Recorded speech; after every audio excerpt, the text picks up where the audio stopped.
오늘 우리가 함께 나눌 성경 말씀은 요한복음 7장 37절부터 52절까지의 말씀입니다. 요한복음 7장 37절에서부터 52절까지의 말씀입니다. 요한복음 7장 37절부터 52절까지의 말씀을 제가 한 절, 성도님들이 한 절씩 번갈아 가면서 봉독하겠습니다. 제가 먼저 읽겠습니다. 명절 끝날 곧 큰 날에 예수께서 서서 외쳐 이르시되 누구든지 목마르거든 내게로 와서 마시라.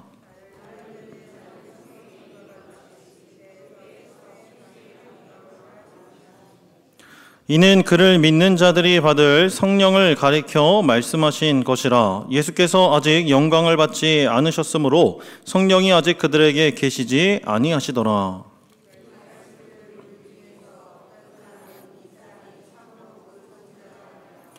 어떤 사람은 그리스도라 하며 어떤 이들은 그리스도가 어찌 갈릴리에서 나오겠느냐.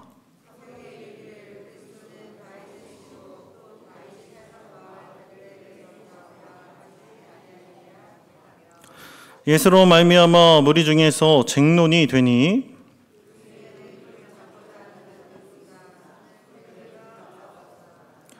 아랫사람들이 대제사장들과 바리새인들에게로 오니 그들이 묻되 어찌하여 잡아오지 아니하였느냐.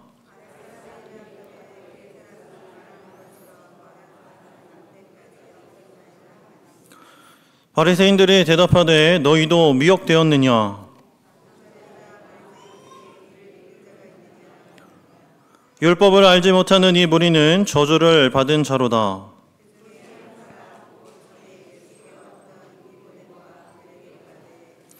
우리 율법은 사람의 말을 듣고 그 행한 것을 알기 전에 심판하느냐. 함께 읽겠습니다. 시작. 그들이 대답하여 이르되 너도 갈릴리에서 왔느냐. 찾아보라. 갈릴리에서는 선지자가 나지 못하느니라 하였더라. 아멘. 사람은 누구나 마음속에 두 마리의 개를 키우고 있다고 합니다. 여기서 두 마리의 개는 무엇을 뜻하는 것일까요?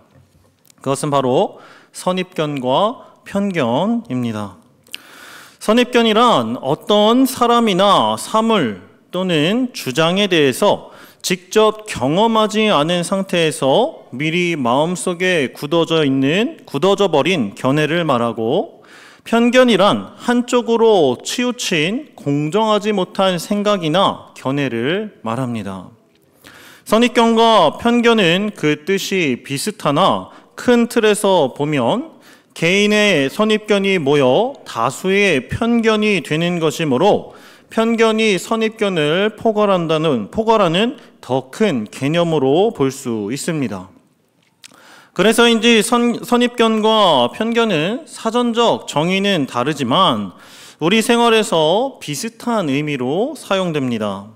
그리고 사람은 누구나 자신도 모르게 선입견과 편견이라는 색안경을 끼고 세상을 바라봅니다. 그렇다면 성도님들은 어떤 편견을 가지고 계십니까? 우리가 가진 편견은 생각보다 다양합니다. 생각 차이에서 오는 편견, 학벌에 관한 편견, 나이에 관한 편견, 외모나 지역, 취향과 성별, 인종에 대한 편견까지 우리 마음속에는 셀 수도 없이 다양한 종류의 편견이 존재합니다. 그런데 문제는 이렇게 선입견과 편견의 안경을 끼고 어떤 대상과 문제를 바라보면 그 대상과 문제가 지닌 올바른 사실과 정보를 왜곡시킨다는 것입니다.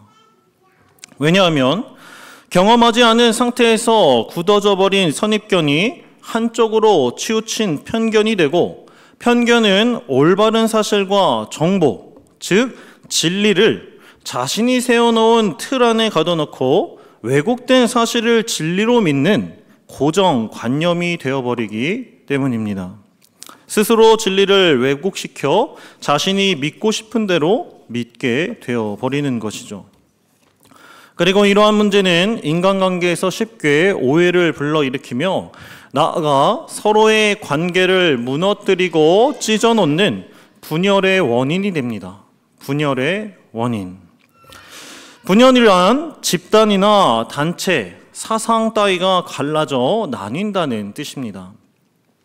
본문을 살펴보기에 앞서 분열의 원인이 무엇인지 먼저 살펴본 이유는 오늘 우리가 함께 읽은 본문 말씀이 선입견과 편견 때문에 서로 하나 되지 못하고 마음이 갈라져 분열하는 사람들의 이야기를 기록하고 있기 때문입니다. 요한복음 7장 43절 말씀을 보시겠습니다. 제가 읽겠습니다. 예수로 말미암아 무리 중에서 쟁론이 되니. 아멘. 여기서 사용된 쟁론이라는 단어는 원어적 의미를 살펴봤을 때 분열이라는 뜻으로 사용됩니다. 이 말씀은 한 무리가 서로 쟁론하다가 분열되었고 그 원인이 예수님의 말씀 때문이라는 것입니다. 예수님의 말씀 때문에 분열이 되었다. 그렇다면 이들은 예수님께 어떤 가르침을 들었기에 서로 분열하게 된 것일까요? 그리고 이들이 분열하면서 누리지 못한 예수님의 가르침은 무엇일까요? 오늘 말씀을 통해서 함께 생각해 보겠습니다. 먼저 논란을 일으켰던 예수님의 말씀이 어떤 말씀이었는지 함께 읽어보겠습니다. 요한복음 7장 37절과 38절 말씀입니다. 요한복음 7장 37절과 38절 말씀을 함께 한 목소리로 읽겠습니다. 시작. 명절 끝날 곧 큰 날에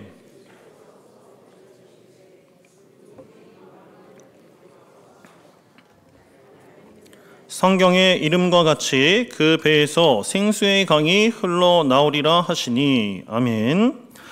예수님의 가르침은 요한복음 4장 말씀에서 우물에 물을 기르러 온 사마리아 여인에게 하신 말씀과 동일한 내용의 말씀입니다. 즉 목마르지 않는 생수에 관한 가르침입니다. 예수님은 자신을 믿는 자들에게 그 배에서 생수의 강이 흘러나올 것이라고 말씀합니다. 그런데 여기서 우리는 한 가지 질문이 생깁니다. 예수님이 사마리아 여인에게 생수에 관한 말씀을 전하고 그 말씀을 들은 사마리아 여인이 사람들에게 가서 말씀을 전파했을 때 말씀을 들었던 사람들의 반응은 어땠습니까? 요한복음 4장 39절 말씀에 의하면 여인의 증언으로 오히려 많은 사마리아인들이 예수님께로 나와 믿게 되었다라고 성경은 말합니다. 그들은 분열된 모습을 보이기는커녕 예수님의 말씀으로 하나가 되었던 것입니다. 그런데 오늘 본문에서 같은 말씀을 들은 무리들은 서로 하나 되지 못하고 왜 마음이 갈라져 분열된 것일까요? 그 이유는 예수님이 말씀을 전하신 시기와 관련이 있습니다. 시기. 예수님이 말씀을 전하신 때는 언제입니까? 37절 상반절 말씀에서 확인할 수 있습니다. 명절 끝날 곧 큰 날에. 여기서 명절은 초막절을 의미합니다. 초막절. 요한복음 7장은 유대인의 명절인 초막절이 가까워졌을 때부터 끝날 무렵까지에 일어난 일을 기록하고 있습니다. 히브리어로 수꽃이라고 불리는 초막절은 이스라엘의 3대 명절 중 하나로서 유대력 7월 15일부터 시작해서 8일 동안 계속되는 명절입니다. 유대력으로 7월은 서양력의 9월이나 10월경에 해당합니다. 즉 초막절은 모든 추수를 마친 후에 감사의 의미로 진행되는 가을의 축제였습니다. 그런데 초막절에서 꼭 지켜야 할 의식 한 가지가 있었습니다. 그것은 첫째 날부터 여섯째 날까지 제사장들이 앞장을 서고 성전에 올라온 유대인들이 행렬을 갖춰서 하루에 한 번씩 실로암 연못에서 물을 길어다가 성전 제단에 뿌리는 의식이었습니다. 이러한 의식을 행하는 이유는 과거 출애굽의 광야길에서 자기 조상들에게 물을 공급하신 하나님께 감사드리고, 다른 한편으로는 다음 추수 때까지 내려주실 풍족한 비를 기원하기 위해서였습니다.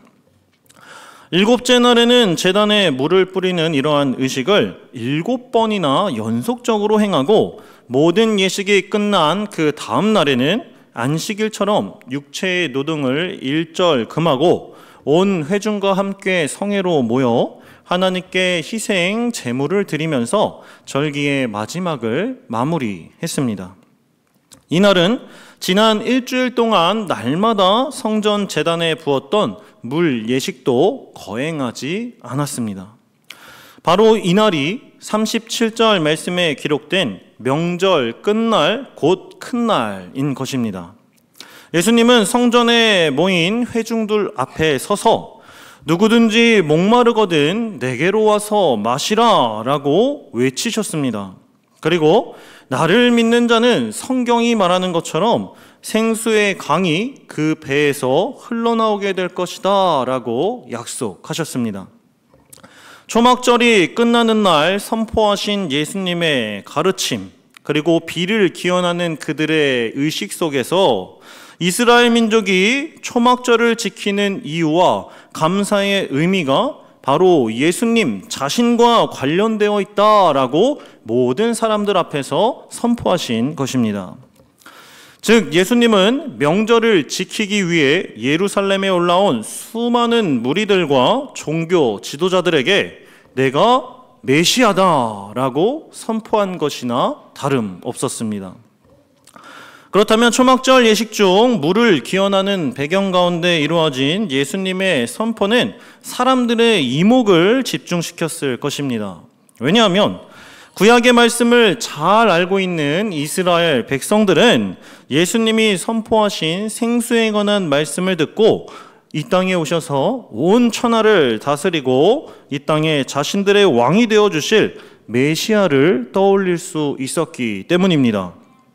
구약 성경 스가랴 14장 말씀과 에스겔 47장 말씀을 잘 알고 있던 유대인들은 예루살렘 성전에서부터 흘러나오는 물에 의해서 이스라엘뿐만 아니라 이 물이 이르는 곳에 생물과 사람들이 다시 소생하는 생명의 회복에 대한 약속이 지금 초막절에 예루살렘 성전에 서서 말씀하고 계신 예수님에 의해서 성취될 것으로 생각할 수 있었기 때문입니다.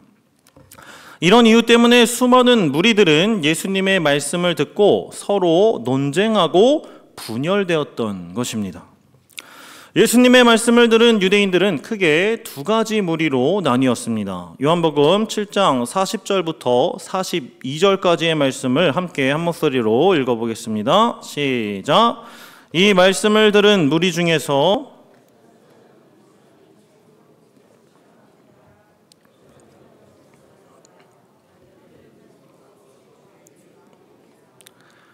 성경에 이르기를 그리스도는 다윗의 씨로 또 다윗이 살던 마을 베들레헴에서 나오리라 하지 아니하였느냐 하며. 아멘. 어떤 이들은 예수님을 선지자 또는 그리스도라고 말했지만 또 다른 사람들은 이런 주장을 인정하지 않고 부정합니다. 예수님을 구원자로 믿지 않는 적대적인 사람들의 특징은 이스라엘을 구원할 구원자는 다윗의 혈통으로 베들레헴에서 태어나야 한다고 강조합니다. 또한 예수님을 메시아로 믿지 못하는 무지와 편견은 일반 유대 회중들보다 그들의 지도자인 대제사장과 바리새인들의 모습에서 더욱 잘 드러났습니다. 이들은 성전 관리인들에게 예수님을 잡아오라고 명령했지만 성전 관리인들이 예수님의 가르침 속에서 범상치 않음을 깨닫고 예수님을 붙잡아올 수가 없었다라고 말하자 너희도 미혹되었느냐라고 질책하며 예수님을 메시아로 여기는 무리들이 율법 교육을 제대로 받지 못했다고 주장하기도 하고 그들은 하나님께로부터 저주를 받게 될 것이다 라고 심한 비난과 욕설을 퍼붓기도 했습니다. 그러자 이 모습을 지켜보고 있던 니고데모가 예수님을 붙잡아 죽이려는 종교 지도자들에게 우리의 율법이 언제부터 사실관계도 알아보기도 전에 심판부터 하는 율법이냐고 지적하자 유대 지도자들은, 종교 지도자들은 사실관계를 따져볼 생각도 하지 않고 니고데모의 주장을 일축시켜 버립니다. 그러면서 같은 산헤드린 멤버인 니고데모에게 너도 갈릴리에서 왔느냐라고 비아냥댑니다. 갈릴리 사람도 아니면서 왜 갈릴리 사람처럼 예수님의 편을 드냐는 것입니다. 이처럼 편견은 교만과 거짓, 자랑으로 똘똘 뭉친 종교 지도자들 간에도 분열을 일으킵니다. 그렇다면 종교 지도자들이 가진 편견은 무엇이었을까요? 얼핏 보기에 종교 지도자들의 편견도 예수님의 출신 문제와 연관이 있어 보이지만 조금 다릅니다. 52절 하반절 말씀을 제가 읽겠습니다. 갈릴리에서는 선지자가 나지 못하느니라. 이 말씀은 종교 지도자들이 얼마나 심각한 편견을 가졌는지 알려주는 말씀입니다. 그들의 편견은 예수님이 갈릴리 출신이라서 메시아로 믿을 수 없다던 무리들보다 한 발 더 앞으로 나아가 갈릴리에서는 절대 선지자가 나올 수 없다는 왜곡된 증언과 믿음에까지 이르게 된 것입니다. 예수님을 메시아로 믿지 못하는 유대인들의 공통점은 예수님이 갈릴리 출신이라는 편견 때문이었습니다. 그리고 그 편견이 심화되자 종교 지도자들은 이제는 갈릴리에서는 아예 선지자들이 날 수 없다고 왜곡된 증언을 한 것입니다. 그렇다면 이제 우리는 사실을 바로잡아야 합니다. 예수님은 정말 갈릴리에서 태어나셨습니까? 사실 갈릴리 출신이라 불리는 예수님은 구약성경 미가서 5장 2절 말씀에 기록되었던 것처럼 유대 땅 베들레헴에 태어나셨습니다. 예수님의 탄생을 기록한 마태복음 2장 13절 말씀을 보면 사람들이 왜 예수님을 갈릴리 출신이라고 오해하게 되었는지 알 수 있습니다. 제가 읽어드리겠습니다. 그들이 떠난 후에 주의 사자가 요셉에게 현몽하여 이르되 헤롯이 아기를 찾아 죽이려 하니 일어나 아기와 그의 어머니를 데리고 애굽으로 피하여 내가 내게 이르기까지 거기 있으라 하시니. 유대 땅 베들레헴에서 유대인의 왕 메시아가 태어난다는 사실을 알게 된 헤롯 왕은 아기 예수님을 찾아 죽이려고 했고, 마리아와 요셉은 천사의 도움으로 예수님을 데리고 애굽으로 피신해 있다가 헤롯이 죽고 나자 베들레헴으로 다시 돌아가지 않고 갈릴리 지방 나사렛에 정착해 살게 된 것입니다. 그래서 예수님은 사람들에게 나사렛 사람이라 칭함을 받게 된 것입니다. 중요한 것은 예수님을 메시아로 믿지 못한, 받아들이지 못한 유대인들은 이러한 사실관계조차 확인하려고 하지 않았다라는 것입니다. 즉, 예수님을 향한 편견이 그들을 예수님의 말씀을 받아들이지 못하고 예수님과 하나 되지 못하도록 분열시킨 것입니다. 또한 갈릴리에는 선지자가 나올 수 없다던 종교 지도자들의 왜곡된 증언은 어떻습니까? 학자들에 의하면 구약의 선지자 요나는 예수님이 자란 갈릴리 나사렛에서 북쪽으로 5km 정도 떨어진 가드 지역의 출신이고, 나훔과 호세아 선지자 역시 갈릴리 출신이었다라고 말합니다. 게다가 엘리야도 갈릴리 지방에 속하는 요단강 동쪽 길르앗 사람일 것이다 라는 추측이 있습니다. 이 말은 종교 지도자들의 편견이 왜곡된 진리를 믿게 할 만큼 심각하게 고조되어 있었다라는 것을 깨닫게 합니다. 지금까지 우리는 편견 때문에 하나 되지 못하는 유대인들과 종교 지도자들의 모습을 살펴봤습니다. 무엇보다 그들의 편견은 민족과 자신이 속한 공동체의 분열뿐만 아니라 메시아로 오신 예수님과 하나 되지 못하게 한다는 점에서 그 심각성을 깨달을 수 있었습니다. 사랑하는 성문 공동체 여러분, 그렇다면 혹여나 우리도 유대인들과 종교 지도자들처럼 편견을 가지고 있지는 않은지 깊이 생각해 봐야 합니다. 저 역시 대학생 시절 저의 편견 때문에 당시 여자친구였던 아내와 자주 다툼을 벌이고 마음이 갈라져 나뉘는 분열을 경험했습니다. 아마도 믿지 못하시겠지만 예전엔 정말 많이 싸웠습니다. 상상조차 하지 못하실 정도로 많이 싸웠는데 지금은 안 싸웁니다. 네, 그때 다 싸운 것 같아요.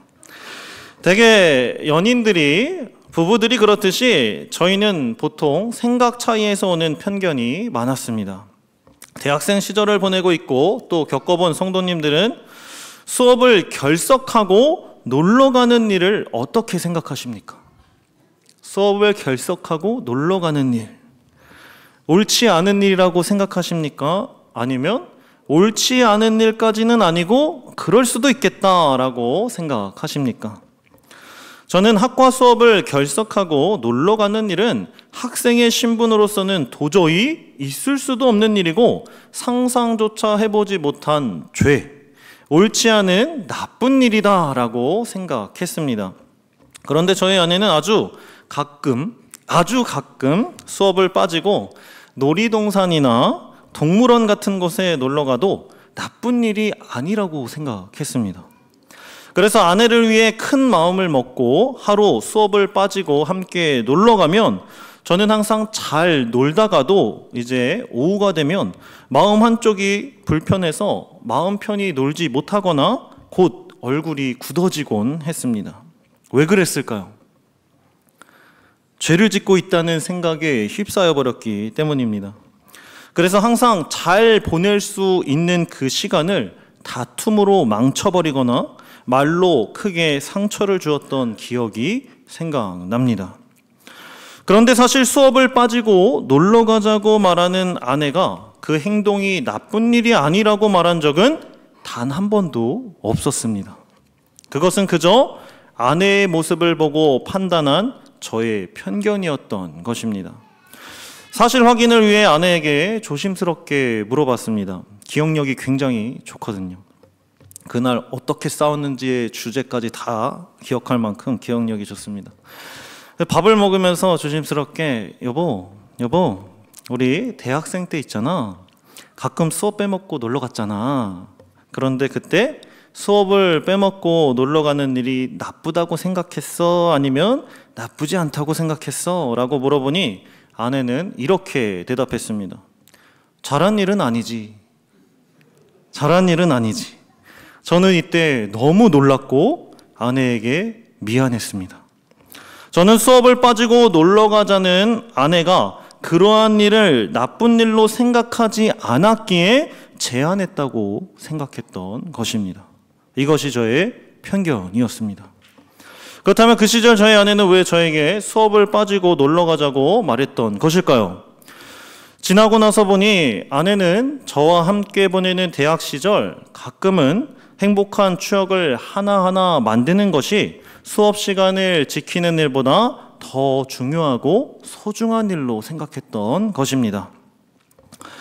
그 덕분에 지나간 대학 시절을 떠올려 보면 가끔 수업을 빠지고 놀러 간 그 시간들이 가장 소중하고 행복한 추억으로 남아 있습니다.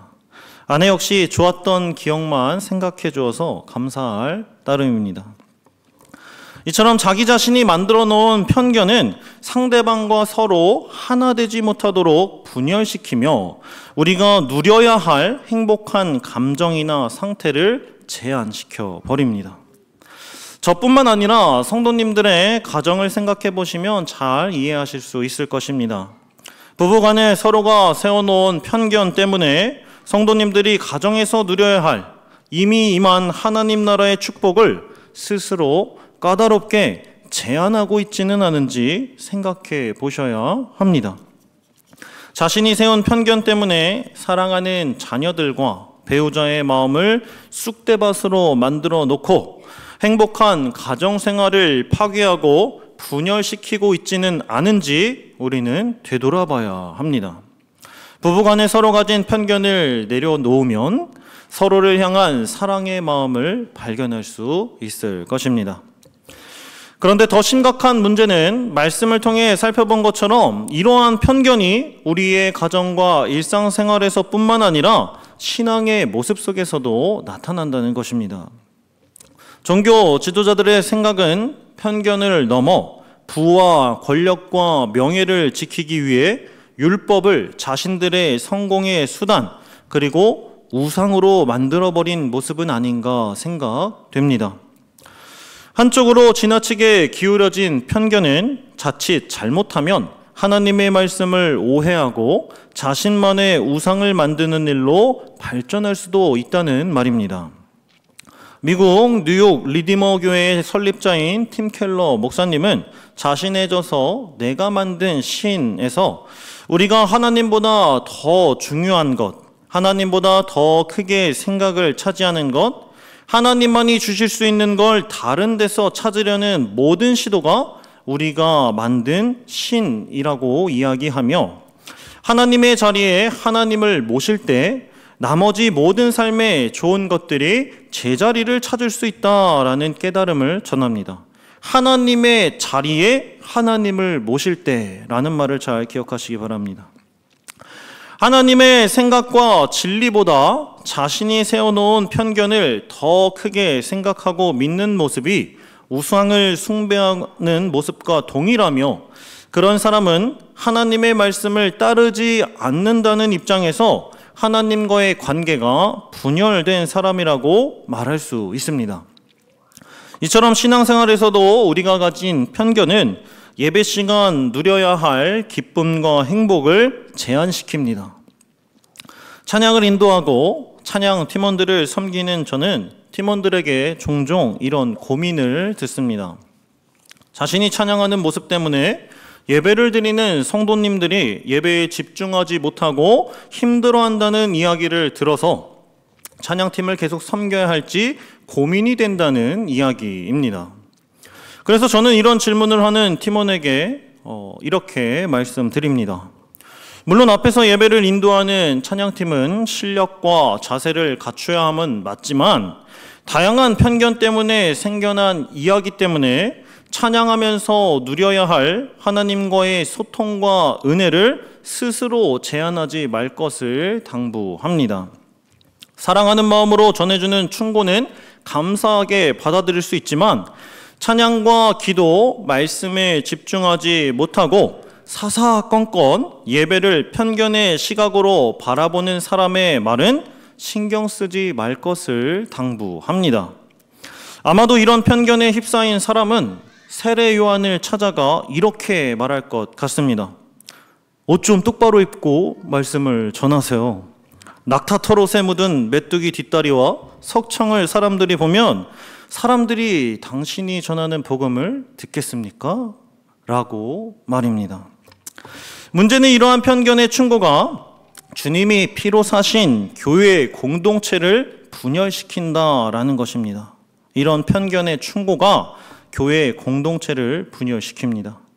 세례 요한은 이 세상에서 세례 요한보다 더 큰 자가 없을 만큼 믿음이 좋아서 상관없지만 이러한 충격적인 이야기를 들어도 별로 개의치 않아 하겠지만 아직은 연약한 우리들이 이러한 편견에 휩싸인 말을 듣게 되면 어떻게 될까요? 마음의 상처를 입고 그 마음이 좀처럼 회복될 수 없는 것입니다. 18세기 영국의 여류 소설가 제인 오스틴은 자신의 저서 오만과 편견에 대해서 이렇게 말했습니다. 편견은 내가 다른 사람을 사랑하지 못하게 하고 편견을 갖게 되면 내가 다른 사람을 사랑하지 못하게 하고 오만은 다른 사람이 나를 사랑하지 못하게 한다라고 말합니다. 제인 오스틴의 오만과 편견에 대한 생각은 우리 각 사람이 가진 편견은 다른 사람을 사랑하지 못하게 하고 또 사랑받지 못하게 하여 공동체를 하나 되지 못하게 한다는 것을 알려줍니다.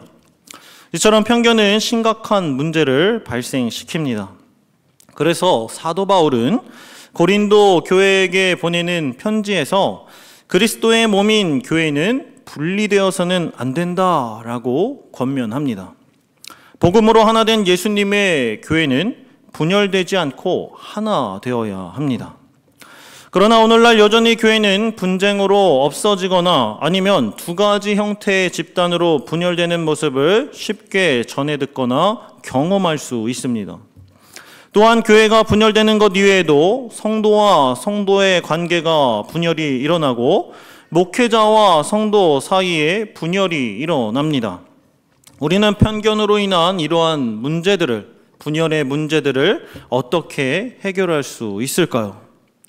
이와 같은 일이 교회 안에서 계속해서 발생되는 이유는 그리스도인들이 자신이 성령의 전으로서의 교회라는 사실을 인지하고 있지 못하기 때문입니다. 39절 하반절 말씀을 제가 읽어드리겠습니다. 예수께서 아직 영광을 받지 않으셨으므로 성령이 아직 그들에게 계시지 아니하시더라. 이 말씀은 무리가 목마르지 않는 생수에 대한 말씀을 이해하지 못하고 여러 모습으로 분열하는 이유를 알려주는 말씀입니다. 아직 예수 그리스도께서 하나님의 뜻을 이루시기 전이었으므로 지혜의 영이신 성령이 아직 그들과 함께하지 않았기 때문입니다. 그런데 우리는 다릅니다.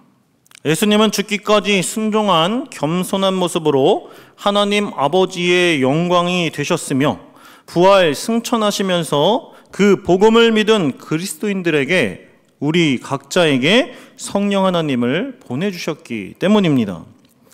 그런데도 여전히 우리가 속해 있는 교회에서 분열이 일어나는 이유는 주의 성도들이 자신이 성령의 전으로서의 교회다라는 사실은 지식적으로 배워서 모두가 알고 있는 사실이지만 여전히 교회의 머리에 자신의 생각과 편견의 우상을 세워 주인으로 정한 삶을 살아가기 때문입니다. 자신이 성령의 전으로서의 교회인 것을 알았다면 이제 그 교회의 머리가 교회의 머리 대신 예수님이 되셔야 하는데 아직도 온갖 편견을 갖고 남을 비판하는 자기 자신이 우상이 되어 머리 자리에서 내려오지 않기 때문에 분열의 원인이 되는 것입니다. 우리 각자의 교회의 머리는 오직 예수 그리스도이심을 인정하고 이제 그 자리에서 내려와야 합니다. 그럴 때 우리는 스스로 편견을 내려놓고 예수님이 초막절과 관련하여 전하신 세 가지 가르침을 받아 누릴 수 있게 됩니다. 세 가지 말씀을 짧게 전하고 말씀을 맺겠습니다. 첫째, 초막절의 축복은 예수님 안에서만 받을 수 있습니다. 예수님은 초막절의 축복을 완성하신 분이죠. 초막절이 기념하는 하나님의 풍성한 공급이 예수님 안에서 완성되었기 때문입니다. 따라서 하나님은 예수님을 통해 풍성한 은혜를 공급해 주시기 때문에 우리는 예수님만 바라보고 의지할 때 하나님의 풍성한 은혜를 경험할 수 있게 됩니다. 둘째로 초막절의 축복은 성령을 통해서 나타납니다. 예수님의 초막절 축복은 성령 하나님 안에서 완성되기 때문입니다. 예수님은 성령을 통해 풍성한 은혜를 우리가 예배드리는 가운데, 기도하는 가운데, 말씀을 듣는 가운데 깨닫게 경험하게 해주십니다. 성령 하나님의 역할이 무엇입니까? 하나님은 성령을 통해 하나님의 지혜와 영적 열매의 다양한 축복들을 공급해 주십니다. 그러므로 예수님 안에서 성령의 은혜 받기를 갈망할 때 우리는 성령을 통해 참된 은혜를 풍성하게 경험하게 될 것입니다. 마지막으로 초막절의 축복은 믿음으로 받아들이는 자에게 나타납니다. 믿음이 없는 사람은 영적으로 목마름을 경험하는 사람입니다.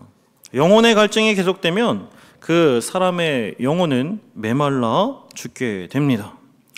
따라서 오늘 하루 말씀으로 우리와 함께 하시고 주님과의 동행에 초대해 주신 주님께 믿음으로 반응하는 사람만이 초막절의 은혜를 누릴 수 있고 예수님께 나아가는 자, 성령을 마시는 자들만이 영생의 복을 얻고 누릴 수 있습니다.